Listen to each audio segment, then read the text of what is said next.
Hello everyone. আজকে গিয়েছিলাম একটা বার্থডে পার্টিতে। বাট মানে আমার লাইফ এরকম বড় বার্থডে পার্টি প্রথমবারই অ্যাটেন্ড করেছিলাম বললেই বলতে পারো। কারণ একটা বিয়ে বাড়ির ডেকোরেশনে বার্থডে পার্টিটাকে অ্যারেঞ্জ করা হয়েছিল। তো আমাদের এখানেই ছিল, এলাকাতেই। আমরা গিয়েছিলাম 10:30 নাগাদ। প্রথম ঢুকেই আমি ভিডিওটা স্টার্ট করি এবং দেখি ওখানে প্রচুর লোক তখনও আছে।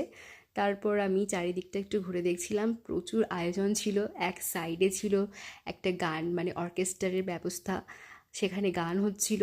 তার আর এক সাইডে ছিল নানান স্টল, ফুচকা, পকোড়া, পান, বিভিন্ন স্টল। এছাড়াও ছিল রান্নার জন্য একটা ভীষণ বড় এরিয়া, তাছাড়া খাওয়া দাওয়ার জন্য একটা ভীষণ বড় এরিয়া, আর আলাদা করে লোকজন বসার জন্য এবং কেক কাটিংয়ের জন্য একটা স্টেজ তৈরি করেছিল ওরা। তো ডেকোরেশনটা সত্যিই মন কেড়ে নিয়েছিল।